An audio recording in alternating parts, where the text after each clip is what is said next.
Okay, we've got 2 minutes left. Do me a favor, in the chat, make sure you can hear me. Let me know if the audio is working. If it's not, something's going on. So let me know in the chat, and we'll get back up and running in 1 minute and 40 seconds. Oh my gosh!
Three, two, one. Oh man, you have no idea how excited I am about this.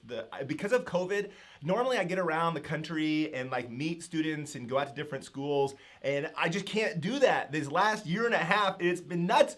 So you literally are my students. I am so excited. Thank you so much for being here. We only have an hour. I am gonna keep this live session on YouTube so you can come back and watch it later. If you wanna pause it for a little bit to practice different things, that's fine. Again, let me know if you can hear me fine in the chat. I'm just super excited. So thank you so much for being here. Do me a favor also in the chat, give a shout out to your teacher, whoever is your teacher, whoever's teaching you, give them a shout out.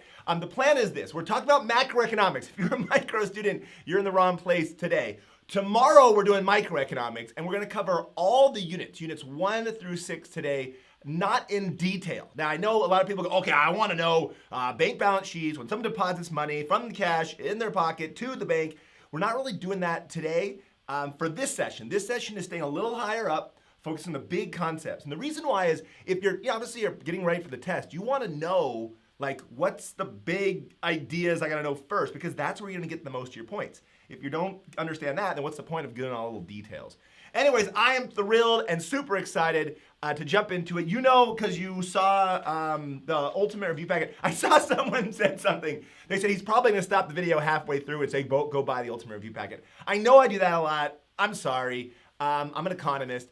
But the reality is, the ultimate review packet is awesome. In fact, in the chat, if you have the ultimate review packet, tell people if you like it or not. Like, I worked hard on that thing and I'm making more and more resources for it. I'll stop talking about it.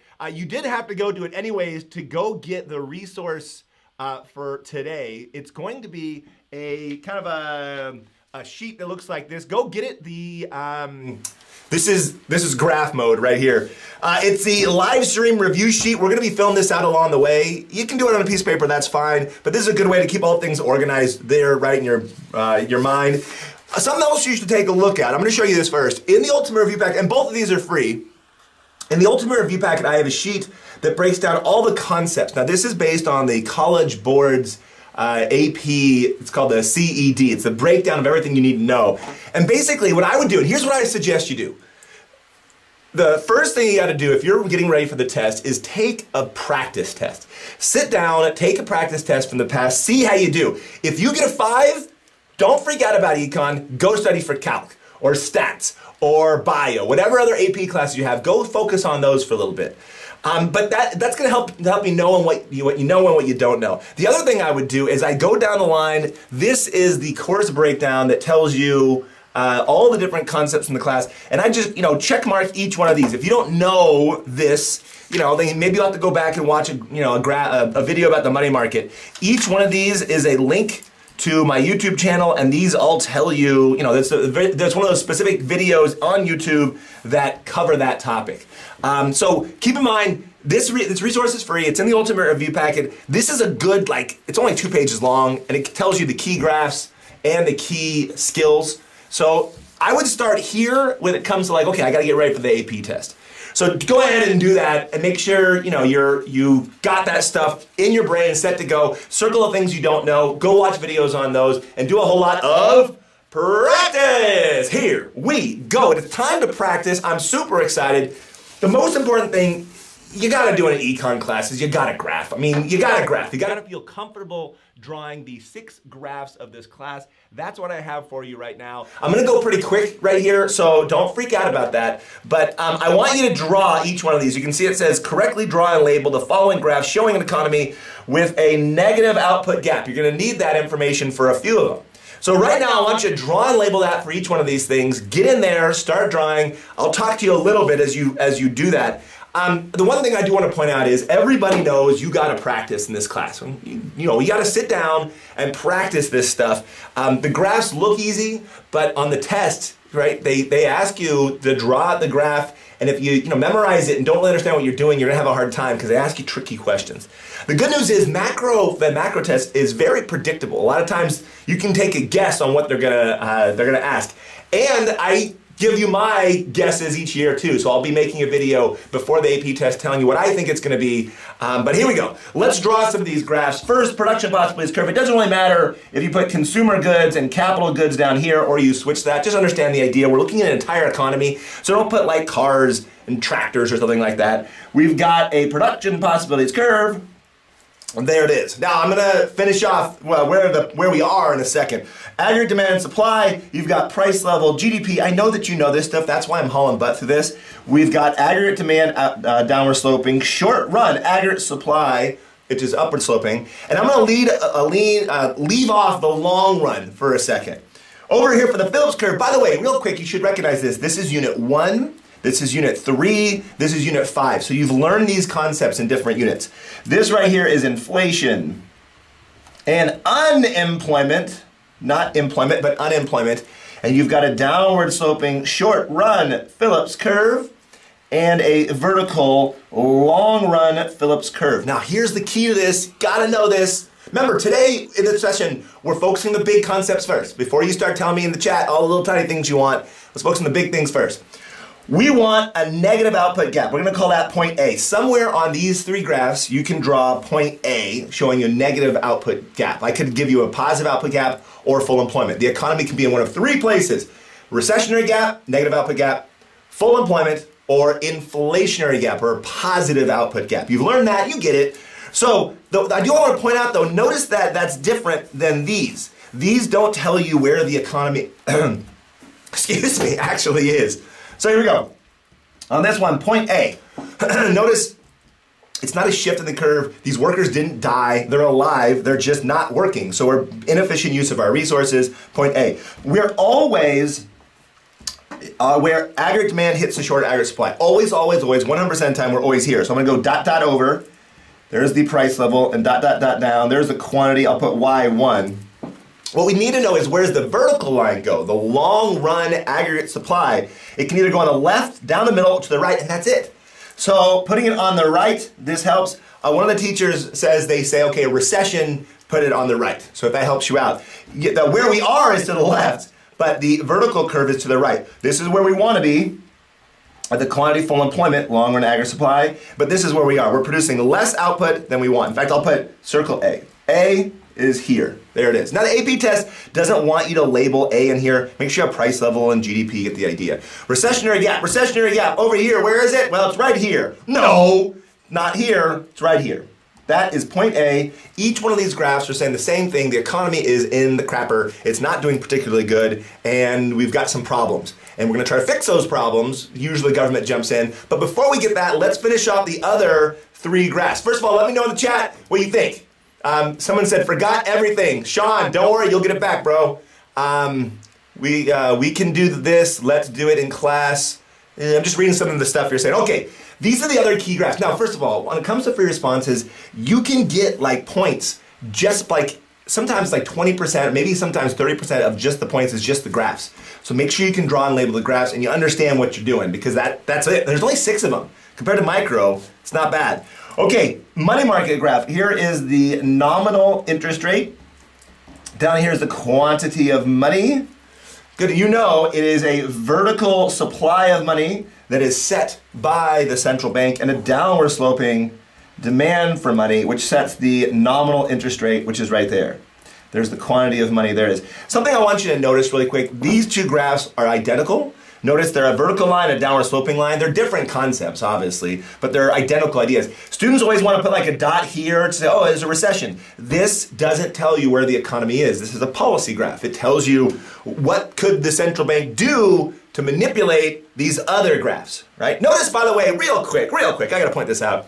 We're very much doing academic stuff here. This is not, I mean, it's real. We're talking about real life, but the AP test isn't gonna ask you any things about the current economy. It's not gonna ask you, it's really academic. It's the, graphs and stuff, and that's a good thing, but when it comes like real life, it's a lot different, and it's not as simple as these graphs suggest. Another one right here is a loanable funds market. You got to know that graph. This is the real interest rate as opposed to the nominal. That's the difference between these. And this is the quantity of loans. By the way, I know I'm hauling butt. Remember, this is a review session. This is not a reteach it all session. So if you haven't seen loanable funds, you're not in, the end of unit 4 yet. It's okay. I've got videos on it. You got a downward demand for loans. This is by borrowers. Borrowers demand loans.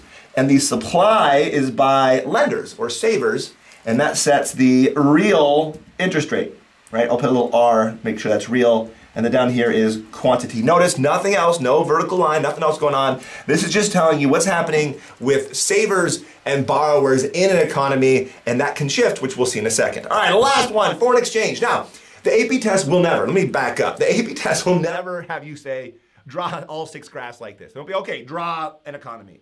They gotta give you more details. Usually though, they'll ask you to draw 2 or 3 of these, or maybe 4 of these graphs in different free responses. Remember, there's 3 free responses, 60 multiple choice questions, and you still need to know the graphs to answer the multiple choice questions. Because if you know what happens at price level and GDP, you can kind of think of it in graph format. That gives you the answer in multiple choice. Okay, over here, foreign exchange. We're assuming, by the way, let's just assume this is for the United States.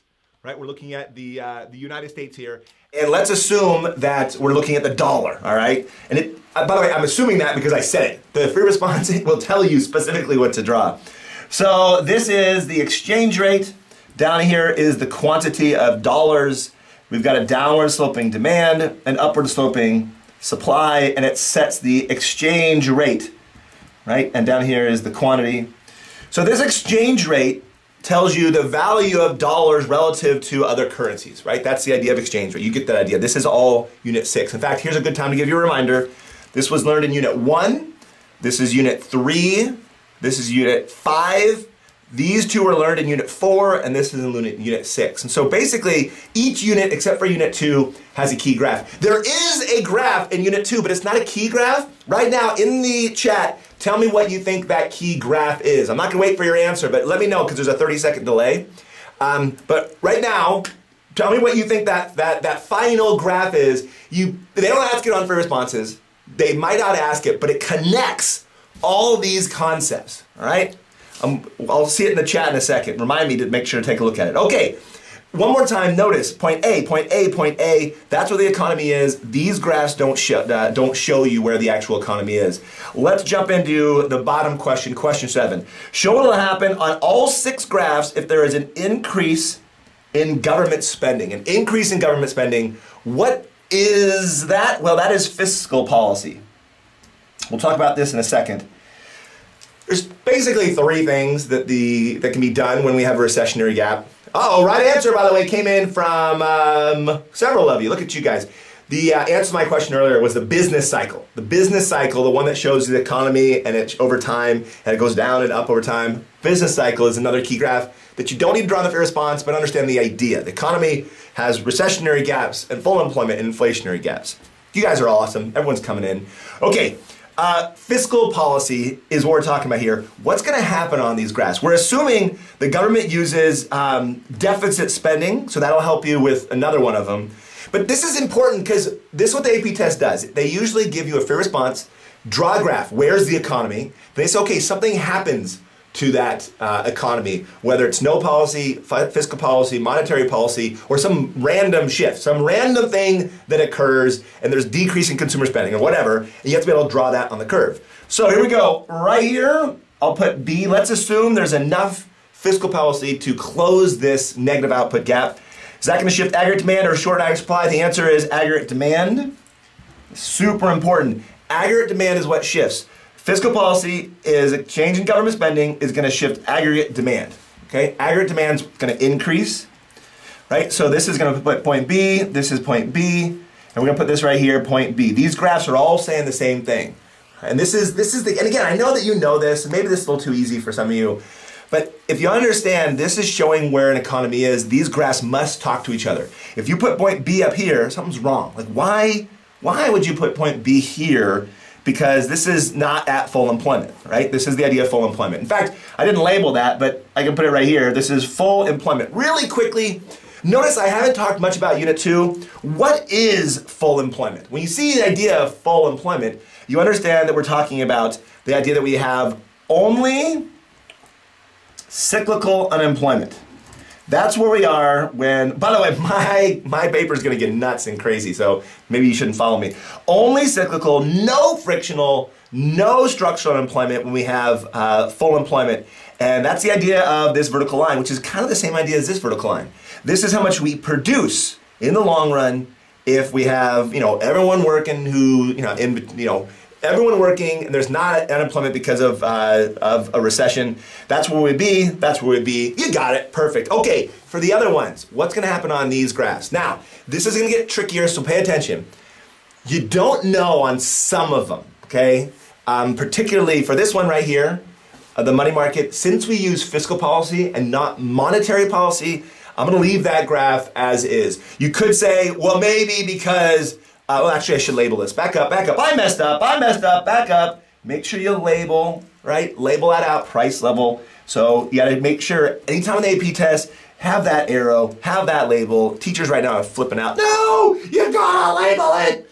Okay, for this one, you could make an argument, and I'm not going to, but higher inflation means people need more money, which they do, right? If you have to make more transactions, then you could say that would be an increase in demand for money. And the AP test will tell you that. And that's why the AP test has to be, and this is what makes it easy. They hand you, I'm gonna focus in so you can see me.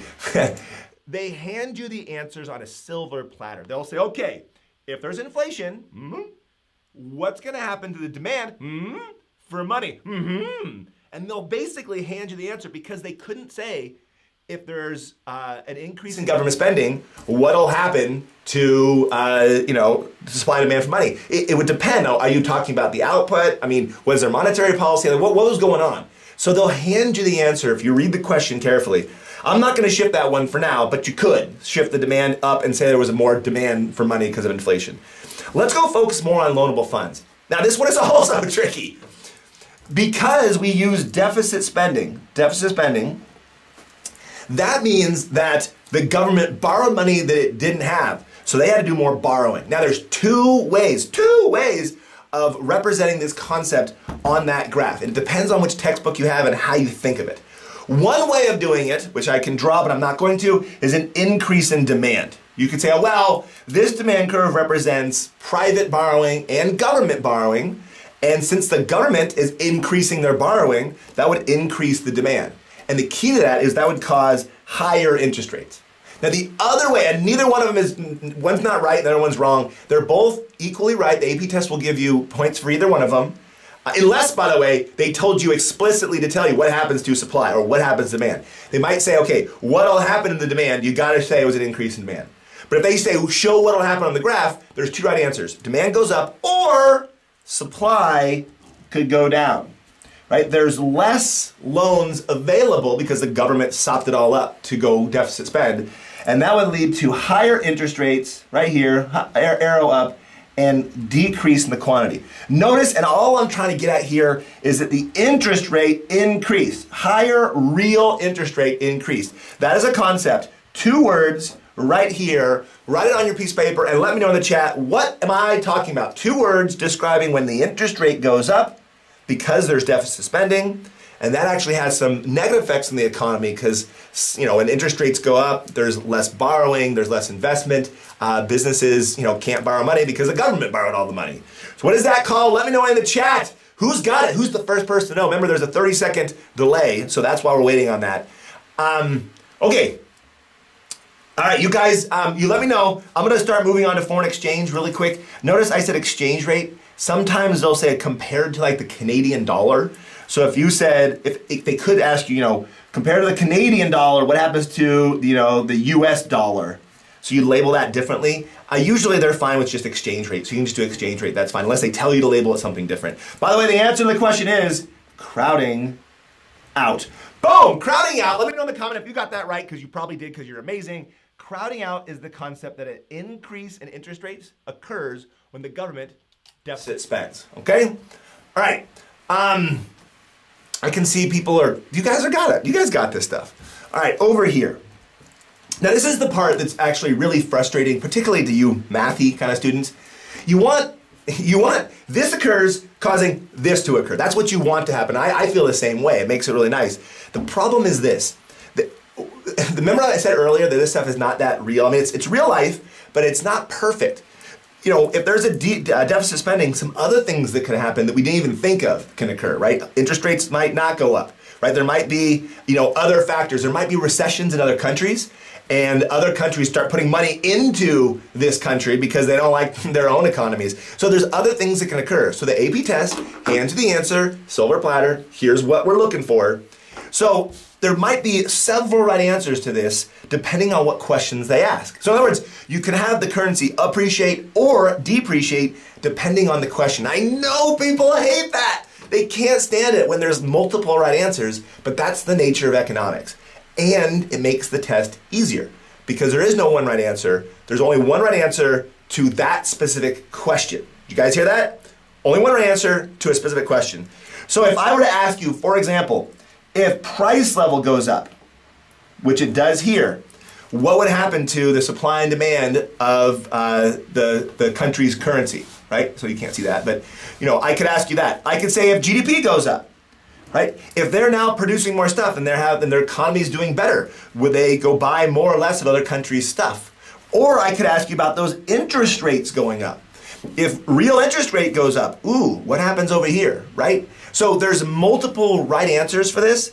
So you just gotta be careful, look what the question's asking. Keep in mind, and I can write it, where do I wanna write this? I'm gonna write this off to the side so you can see. There are 4 shifters. Now I'm covering this now because I know many of you guys aren't even in foreign exchange. Usually your teacher's gonna spend like a week on that at the very end. And I got videos that can help you out. But there's 4 things that shift the foreign exchange market. Okay, so let's make sure you know them. First one is good old-fashioned purchases, just demand. How do I want to write that?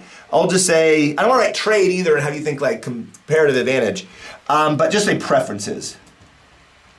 So if people prefer buying French purses over American purses, whatever. They want to buy other country stuff, that happens. So that's one thing that'll shift it. Another thing that'll shift it is income, right? If your GDP were to go up, you're more likely to go buy other country stuff because you can buy more of their stuff. Another one is inflation, right? So higher inflation in a country, I don't want to go buy stuff from another country if they have inflation, right? I don't want to buy their stuff. And the last one is, say it with me, interest rates. These are the shifters of foreign exchange. By the way, now you know why I make videos instead of do handwriting. Those are the shifters of foreign exchange. You don't need to write it down, just understand the idea. Here's the trick though. These 2 are double shifters. What? They shift two curves at the same time, all right? So I'm gonna give you the hardest one, right? And the reason why is just stay with me. Just stay with me, please. Don't go anywhere. If you're gonna pay attention to one part of this video, this is the part to pay attention to, because this is tricky. And I told you I was gonna stay high in the higher stuff, but this is one of those details. Let's go back really quickly. And we talked about the relationship between interest rates, I'll just write IR, interest rates and investment. Okay? So when interest rates go up, what happens to investment? Remember, investment is never, ever, ever buying stocks and bonds and your personal investing. That's not a thing, right? It's never that. Okay? So the question is, what is it? Okay? Interest rates go up, investment would fall. Right? There'd be less people borrowing because now it's harder and more expensive to take out a loan. You learned this back in Unit 2, and you talk more about it in Unit 4 when you talk about monetary policy. Remember, monetary policy is designed to change that interest rate, right? So the way it happens is that changes the supply of money, which we already talked about earlier. There's the graph. So supply of money changes, and there's 3 ways to change the supply and demand for money.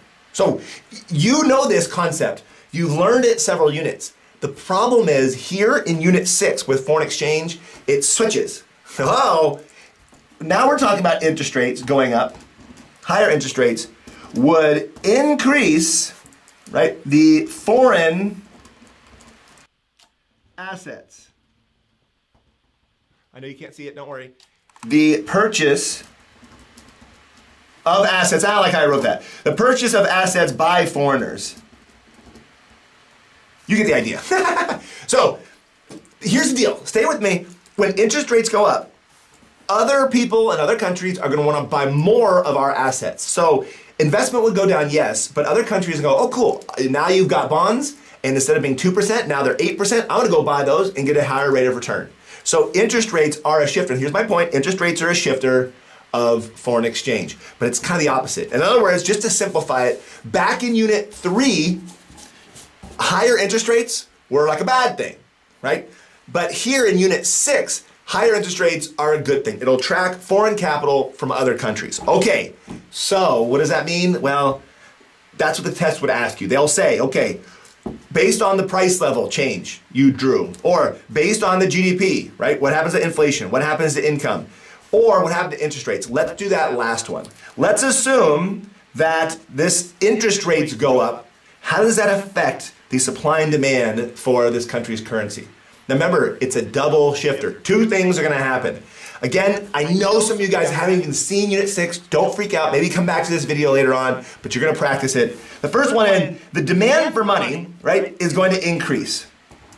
Foreigners are gonna want more of this currency because it gets a higher rate of return. They wanna buy American bonds, like other countries wanna buy our bonds. Okay, if that occurs, at the same time, some Americans, right, go buy other countries' currency and buy other countries' assets. But now they're like, you know what? I'd rather, keep my money in my own country and earn that higher rate of return. So the supply would decrease. So demand would increase and supply would decrease. This is a double shifter, and the result would be the currency would appreciate. I'm asking myself if I should have covered this. I'm sure some of you guys are like, oh my gosh, I can't do it, I can't do it. And someone just loves talking about Mr. Sandoval. Okay, so let's take a step back. So for those of you who are in freak out mode, let's take a step back. So far back. Okay, it's okay if you didn't get what I just talked about. Right? And the reason why is they're gonna ask this, they're gonna have questions on, foreign exchange. It's going to be there. And if you haven't covered it yet, that's fine. But understand the big picture stuff. Understand where the economy is and how to draw it. Understand the idea of full employment. Understand policy graphs, like monetary policy and how that graph can shift. We'll talk about that in a second. Understand this idea of crowding out, and understand that effects in the overall economy have effects on foreign exchange. Let me know right now in the chat if this is even helping at all. Seriously, I'm always worried that I'm going too fast. I know I talk too fast, but I'm always worried that you guys came and you're like, crap, I wish, you covered simpler things. And I know some of you want me to cover, more difficult things. We're halfway through this review session. Let me know if this is helping. I hope that it is. Right now, it is time to move on to question 8 and question 9. So, okay, perfect. I'm hearing some good things from the comments. Let's go ahead and look at questions 8 and 9. Explain what will happen to aggregate demand or supply in the long run if there was no policy instead. So I've already kind of covered. We covered fiscal policy up here in question 7. I spent a little bit of time talking to you about monetary policy, right? With that example I just gave. Where'd it go? It disappeared. Right here, right? I talked about monetary policy, changing the money supply, right? Increasing, yeah, don't worry about this. We'll get to it in a second. We talked about money supply, right? Now what if we do no policy? Now this is a key, you gotta know. We'll talk about it twice actually, right here. If there's no policy when we had a negative output gap, not after the shift occurred. I'm trying to get to here, what would happen if there was no policy when we had a negative output gap, right? The short run aggregate supply would increase and we would end up in full employment. Employment. My handwriting is jungle. So, the question is how? Again, one more time, make sure I reword this. Maybe you don't quite understand what I'm asking. If we had a recessionary gap, negative output gap, and the government does nothing, no policy, no fiscal, no monetary policy, what happens? Well, the short run supply would shift to the right. This curve would boom, and the economy would fix itself. This is called a long run adjustment. That's what this is called, a long run adjustment. It's another thing you've got to know, a long run adjustment. The way it happens is because it affects wages. Wages and resource costs. Wages would go down. If we had a really bad economy, the economy is junk, and no one has a job, we've got a lot of unemployment, eventually, over time, in the long run, wages will fall, resource prices will fall, the economy would fix itself. Now, why don't we wait for that to happen? Well, because politicians want to make sure they're doing something, and because everyone's freaking out. And it's hard to tell people, listen, don't worry, your wages will fall, it'll be fine. So that's another concept you got to know, the idea of long run adjustments. Last thing, another concept you got to know, take a look at question 9. Explain what will happen to aggregate demand and supply in the long run if investment were to increase. So ignore everything I told you about crowding out. Let's say that the government spent some of that money on things that would lead to more investment and basically more production. So let's say they bought, they had more education, so more human capital, or more physical capital, or the government gave tax cuts, or money to businesses to buy more machines. You get the idea. Something else is going to occur. And it's the difference between this situation where the economy fixes itself and the whole idea of economic growth. Economic growth is the idea of the long run, oh boy, I start over again. The long run aggregate supply would increase and shift right. So this is the idea that if the spending is done on something that leads, and by the way, I didn't tell you this was happening. I'm just asking the question because I know I was going to do it in video format. The free response on the AP test will be clear. It'll say, okay, show what will happen on your graph, or explain what will happen to supply and demand if there's an increase in investment spending after the economy fixes itself. And you'd understand this is the long run aggregate supply shifting to the right. So there's two things you got to remember here. The economy can fix itself in the long run, or the economy can shift to the right, produce more stuff than before. That's economic growth in the long run. All right, that's it. I know you feel good about it. Let's take a look at questions 9, 10, and 11. This is some policy practice. Again, I didn't design this as a worksheet, and it's not a worksheet, because I wanted to ask you questions. It might be confused on what I'm looking for here. It says, complete the chart showing the results of no policy, fiscal policy, monetary policy. What happens with these, and how do you get to them? In other words, what are the shifters that occur? So what shifters, fiscal policy, what shifters would you use when there's a negative output gap, and what happens? Do you know what I'm saying by shifters? What policy would the government be using here, or here, or here, or here? I'll give you a hint. There's 2 things here, 2 things here, 3 things here, 3 things here. 3 things the central bank can do using monetary policy when there's a negative output gap, and that'll cause something to occur in the economy. I think you know what I'm getting at. I'm just trying to organize it in your brain so you can see the difference between these three ideas, because the AP test focuses on that so much, right? Here we go. No policy. We just covered that. Oh, that's nice. When there's no policy, there's negative output gap, wages will fall. That's what happens. Resource prices, I'm leaving that off, so I should write it.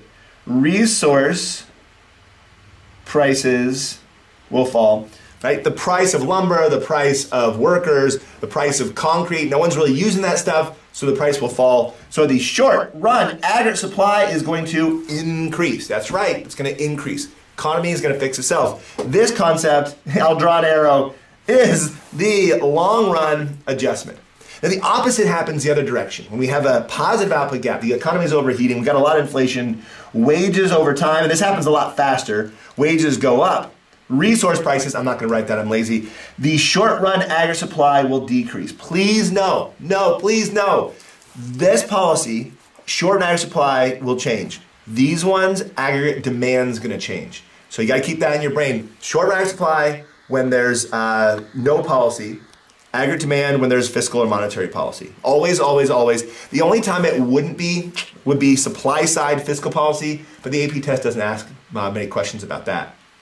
Fiscal policy, there's two of them. There's government spending and there's taxes, right? When there's a negative output gap, we can increase government spending or cut taxes, right? That will increase aggregate demand. There you go. Your test might also talk about transfer payments. Make sure you know that. Transfer payments is not government spending, right? It is, but it's not. The government gives people a check. Say, okay, here's a check, go spend money.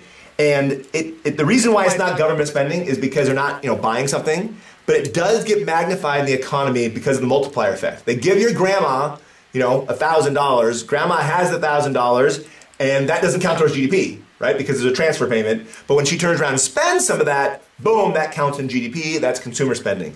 So you might see transfer payments in there as well. Over here is the opposite. When there's a negative or a positive output gap, they can decrease government spending or increase taxes, and that would slow down the economy and decrease aggregate demand. It doesn't happen very often. Politicians, they're not big fans of this. Politicians usually leave monetary policy to fight inflation because they don't want to get fired. Okay. Let's be nice in the chat. Okay, some people are saying some junk things. Don't be that guy. Okay, monetary policy. Monetary policy, for this one, there's three different things. You got to know them. We haven't talked about them yet. They are the reserve requirement, discount rate, or open market operations. You got to know those are the things that affect the supply. In fact, earlier, that's the three things I was pointing to, the supply of money. You could lower the reserve requirement, lower the discount rate, or buy bonds. This would do several things. It would increase the supply of money, which would increase aggregate demand. Again, I know this is not very good notes, so pay attention to my words, but understand the idea. There's three things, 1, 2, 3. Reserve requirement, discount rate, open market operations. These are all ways the central bank can increase the money supply, driving down those interest rates. Let's maybe, I don't know, stay with me. Oh, I can't show it to you on the, this is fun, I'm having a fun time. Let's go draw it on this graph, okay? Let's go draw that concept so you can see it. Increase the money supply. Monetary policy. Supply of money, boom. Right? Curve shifted over, and then now we are at a new lower interest rate. Lower interest rate, more money means, whoop, right here, we would be closing a negative output gap. This is called expansionary monetary policy. Okay, over here it must be the opposite. That's what's so great about this. There's so many concepts in this class, and I'll stop for a second. There's so many concepts that are mirror images, right? Once you learn one, you understand the other one. Once you understand aggregate demand, you pretty much understand the Phillips curve, right? You understand the idea of, they're both showing what the economy is. Once you know the spending multiplier, you understand the money multiplier, right? Once you know marginal propensity to save, you know the marginal propensity to consume. Once you know supply, you kind of understand demand, how they shift, what they look like. And that's the key to this class, is understanding that, spend time learning a concept, because there's other concepts coming that, that they're similar and that you're going to be using. And it's easy to remember, because if you know this one, it's all the opposite. We could raise the reserve requirement. The central bank could increase the discount rate, the rate they charge banks for loans, or open market operations They could sell bonds. Central bank could sell bonds. Selling bonds would decrease the supply of money. This would decrease aggregate demand. Now, if you see that, wait, why are they decreasing aggregate demand? That doesn't seem good. Remember, they're trying to fight inflation. But the goal here is to fight inflation. It seems like, well, why would they ever want to do this? Well, inflation's a problem too. I mean, what are you going to want? You want inflation or, higher? You're going to end up with some higher interest rates. Big picture, remember, I'm staying big picture today here. What I showed you on this one sheet are all the biggest concepts. Like I said, in the very beginning, students always want me to do a lot of details, and I am going to do the details in the other review sessions. The one later on today that's in the ultimate review packet, I'll do a little more details. We'll do a comparative advantage question. We'll do more calculations with unemployment and the GDP deflator, and the multiplier effect. But the most important thing for you is to start with the biggest stuff first. If you focus too much on the details, the big mistake I see students go, oh yeah, I remember the graph, I got it. And they hadn't drawn it for like 3 months. And then when it comes time to drawing that graph, they like freeze up and they're like, oh crap, I don't quite know it. So know the key graphs. Understand fiscal, monetary policy. Know there's some details in there I totally left off. Understand the idea of appreciation and depreciation and this idea of, it can be manipulated and changed based on what happens to the economy. And most importantly, understand the idea the AP test has to ask you very, very specific questions because the answer depends on what they're telling you to look at. So there it is. That was a big time overview of what you wanted me, hopefully, to cover. Okay? What I want to do now is this. Let's go back to this document. Remember, for the people who came in late, we are doing a review session. I'm covering all 6 units. This is macroeconomics. Tomorrow is going to be microeconomics. If you like this, do me a favor, tell other people about it. Let's get it some views. And if you like this stuff, I'll make another review session. I'll definitely do one the night before the AP test to give you kind of maybe even the morning of the AP test to get you excited and ready and eager to go. But the point here is I'll make more review sessions if people watch them. But really, it's not me that's going to help you review. I mean, in the end, I can give you ideas. Maybe, okay, don't forget about this, and here's a tip, and here's the strategy. But in the end, really what you got to do is you got to spend the time doing those practice questions. Remember my tip I gave you? Start with a practice test, see how you do. Then start going to this document right here. This is in the Ultimate Review Packet. It's free. It has a link to all my videos on YouTube in order. And basically go through this and go, okay, I don't know the quantity theory of money. Right? So I don't know that. I need to go back and relearn, what that is. It's right here. The quantity theory of money. There it is. So I don't know that concept. Crap, I gotta go watch that video, right? I don't know the bank balance sheet, so I don't know the balance of payments. There's videos that cover all those concepts, okay? And again, shameful plug, there's also exclusive videos in the Ultimate Review Packet. There's one that covers bank balance sheets. There's another one for fiscal policy. So again, that's for people who support the channel. But again, I wanna help all of you guys, right? It's not about money, it's about paying for what I gotta get done. But in the end, I'm glad I'm here, and I'm glad you're here to help you. What I want to do is this right now. People hopefully are saying things are good. Lay off with the Mr. Sandoval stuff. I mean, unless, if I'm not sure if Mr. Sandoval is sick. Maybe we should be praying for Mr. Sandoval. I thought you guys were just being silly. Okay, so what I want to do is this. If you saw, I posted a video in the Ultimate Review Packet where I gave you some tips. I just want to show you these really quickly. These are a breakdown of the multiple choice questions that they've asked on the AP test in the last 10 years. And the reason why I'm showing it to you is that it's going to help you hone what you need to focus on. When you look at Unit 1, you can see in the last 10 years, multiple choice questions, they've asked very few about scarcity. I mean, the idea of scarcity, maybe you'll see a question on that. Most questions Unit 1 come from production possibilities curve and from terms of trade and comparative advantage. So make sure you know those first. And like I said, I'll review those in more detail in the next the review session we're doing with the Ultimate Review Packet, folks. In Unit 2, you can see GDP is where you're going to focus. These are questions like, what's counted and not counted in GDP, or limitations of GDP. Sometimes, they're usually easier questions. You're also going to see questions about unemployment. Those are the easiest ones in the whole darn test. Make sure you know frictional, structural, and cyclical. And there are some calculation questions. Make sure you know CPI, the deflator, and the general idea of inflation. One of the things they like to ask a lot about inflation is who's helped and hurt by inflation. You got to know that stuff. So that's something to keep in mind. As you're, doing this stuff, in the back of your brain, know that, they don't ask questions on everything. This is where they ask the questions, though. In Unit 3 and Unit 4, that's where we're going to see the vast majority of all the questions on this test. If you rock Unit 3 and Unit 4, you can almost, don't fail Units 1 and 2, but you can do so well in this class just by understanding Unit 3 and 4. Most of it's going to be aggregate demand supply questions. On average, they ask you, almost 5 questions on those, and they're standard easy questions. Know things like stagflation. Understand price level going up or going down and understanding those individual shifters. Also, you have to know the fiscal policy, government spending and taxes. Make sure you know that. Remember, again, there's a video where I cover it in detail. It's this right here with the punching gloves, fiscal monetary policy in the ultimate review packet. Make sure you watch that one. That'll help. For the most part, though, it's not math heavy. It's not things that's gonna blow your mind math-wise. Monetary policy, you can see, has a boatload more concepts, but they're all, in different areas, particularly open market operations. Make sure you understand open market operations, buying and selling bonds in a central bank. So make sure you know those things. Again, I covered all these in detail in that video in the ultimate review packet. So what I want to do is this right now.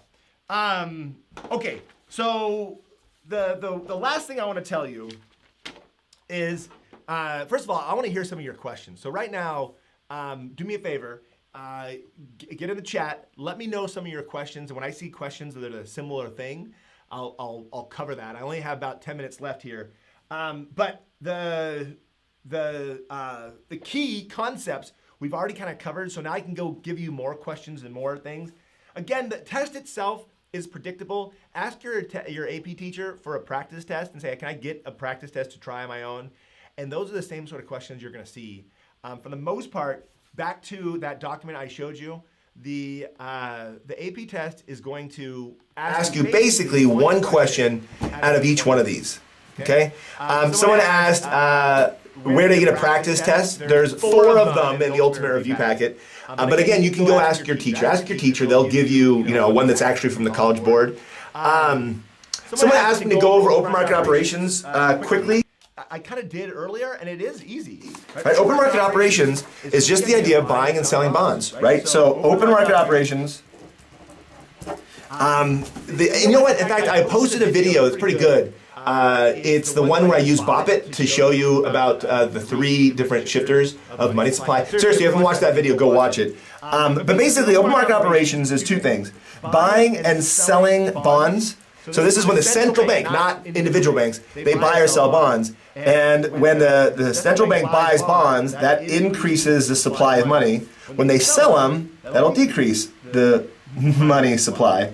Right? And the reason why is when the central bank buys bonds from banks, then the banks don't have money to loan out, right? They own bonds, not money to lend out to other people. And so that would decrease the amount of money out there. And this would cause interest rates, right? Increasing the money supply would cause interest rates to go down. That's expansionary monetary policy. And this one would cause interest rates to go up. That's contractionary, or slowing down the economy. Somebody's asked about the difference between the paper test and the online test. You can ask your teacher about that stuff. Bank balance sheet, a lot of bank balance sheet questions. Bank balance sheets might be on the free response. It's not, hasn't been on. I mean, last year was weird because there's a lot of different free responses, but it's not like a main thing. No aggregate demand supply and fiscal policy, long run adjustments, monetary, all that stuff before bank balance sheets. But I have bank balance sheet stuff in the practice sheets in the ultimate review packet, in that video in the ultimate review packet, and there's my unit summary videos. One thing I do want to go back to what was said here is, the thing I'm leaving off here is the money multiplier, and understanding the idea that 1 over the reserve requirement is the money multiplier, and that banks create money, right? When a bank holds a certain portion in reserves, lends the rest out, that eventually makes its way to another bank. That bank holds some, lends it out, and that's the idea of fractional reserve banking. Let's see. Tom asked a question. I can't find the link to the upcoming Ultimate Review Packet review video. It's in the exclusive videos folder. So if you look up exclusive review sessions folder, the link is not on there. It says link is coming soon. I'll post that link after we're done here, so stay tuned for that. But we'll be doing an hour-long session, a lot more detail about each one. I'm only doing units 1 through 3, by the way. I'm doing units 1 through 3 today, and then the next session will be next Wednesday. We'll do units 4, 5, and 6. So if you have your questions for units 4, 5, and 6, hold them until next week. This week we're going to focus just on units 1, 2, and 3. Another person asked about the spending and the tax multiplier. I think I made a pretty good video about the multiplier effect. If you haven't watched that one, really quick, I should show you when I have this up. The reserve requirement. This is the idea of the money multiplier, but it's the same idea with the spending multiplier. It's 1 over the marginal propensity to save. This is how much people save of new currency, of new income, not new currency, new income. And so they're different concepts. I'll cover this junk. So they're different concepts, but the same idea, right? When a bank gets a certain amount of money, they hold some in reserve, loan the rest out. When you get a certain amount of money, you save some of it, and then you spend the rest, right? And this shows you how money either gets created in the banking system or spending gets multiplied in the economy, right? If the government increases spending by, let's say $1 trillion. I used to use smaller numbers, but now I can use bigger numbers. An increase in government spending of $1 trillion, that becomes even more spending in the overall economy. Excuse me. So $1 trillion gets multiplied by the amount of the multiplier. Now, in real life, it's really complicated. It's not as easy to calculate it. But in our class, introductory macroeconomics, we tell the students, okay, if the marginal propensity to save is, let's come with an easy one, 0.25, then 1 over 0.25 gives you 4. The $1 trillion will become $4 trillion in the overall economy once it gets multiplied. Why? Because somebody gets $1 trillion, they hold a portion, they spend the rest. By hold a portion means they save it. The rest they go buy. That becomes somebody else's income. Somebody turns around, does the same thing. Saves a portion, spends the rest. And the AP test will be very, very, very explicit on what the marginal propensity to save is or what the reserve requirement is. They'll say the banks hold 10%. And they'll say, okay, this is the number. Don't ever guess. They'll give it to you. All right? For sure. Sure. Okay. Other people are asking for different things. I'm echoing? You didn't tell me that. I'm echoing? I can't, maybe it's my room. Echo. I hope I'm not echoing. I'm sorry. Let's see what other people are saying here. Let me tell you this, and the truth is, this is not that hard of a test. It really isn't. It's the same stuff that they ask every year. So if you've taken 1 or 2 practice tests, you're going to be fine. You're going to be fine with this stuff. You want to take some practice for responses. If you haven't already done so, take a look at my website, acdcecon.com, under students. It's got a free response breakdown of all of the responses they've given in like the last 10 years. It tells you what concepts they ask. If you look at it, obviously what's going to be the most asked thing is aggregate demand and supply. They have you draw that graph so often. And remember, there's only 3 things, negative output gap, full employment, or positive output gap. So make sure you totally understand that. Make sure, and again, what I'm trying to say here is, it's not the kind of test where it could be absolutely anything. It's very, very detailed, and the only thing that's hard for a lot of students is, is like finishing those finishing touches. On the free responses this year, they're going to ask you more things like, explain your work, or how did you get your answer? So you don't, on a multiplier question, they won't just say, okay, how much is the economy, what's the maximum increase in total spending that it can occur from a certain amount of fiscal policy spending. They won't ask you they won't ask you just, give us a dollar amount. Nowadays, they've been asking, okay, how did you get that number? So make sure to, give that equation for the spending multiplier. Do that calculation out. and be fine. You'll be fine. You're gonna be fine. You've got the resources. You've got a great teacher, and it's a great course. I mean, that's the thing. This is an amazing course. I know COVID was tough. A lot of you probably weren't in class, and I'm sorry about that. But it is an amazing course. I hope you continue to study in college and you just rock the AP test. Let me see if there's anybody else who wanted to add a couple other things. Some people were asking about bank balance sheets. Someone asked about RR meant. I apologize. That's a reserve requirement. That's how much banks have to hold in reserve. Remember, some of you haven't even got to this stuff. So if you're like, what the heck is he talking about? Your teacher still has maybe a few weeks to help you, depending on where you live and what test you're taking. But you got, like I said, my other videos. Someone asked, what's value added to GDP? That's another example of something that's really, really small. So the reason why I'm bringing it up is because, as the teacher, I know, because I've seen the test so many years, what they ask and they don't ask. So if you come across something you don't know, before you start spending all the time reviewing it, see if it's something that's important. So there's 3 ways of calculating GDP, the spending approach, the income approach, and the value added approach. They've never even asked a value added approach on the AP test. It's something they might ask about it. It's in the CED, it's in the course curriculum, but it's not something you gotta spend time on, especially if you don't know open market operations. If you're like, I don't know open market operations, and I don't know, the value added approach, well, start with open market operations.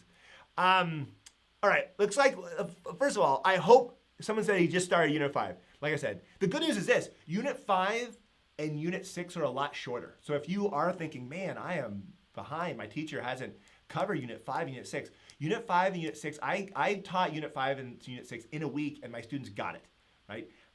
The last thing I'll say, because I got to head out here, I really appreciate you guys watching my videos. Like I said, let me know in the comments right now if you like this video, if this was helpful. I'm going to go switch over to the Ultimate Review Packet, so take a look in that for the link, and we'll print out another sheet with a lot more details, a lot more practice, and we'll do some essential questions and help you guys out with that. Seriously, thank you so much for watching my videos. I don't just say that on the side, and I mean it from the beginning. I don't have students anymore. You are my students. It's super fun to work with you. Hopefully one of these days I get to meet you and maybe meet your teacher someday. But thank you so much for watching my videos. I totally appreciate it. I'm going to say those words, and I'll see you tomorrow for microeconomics, all right? Until next time. Is it on? Bye.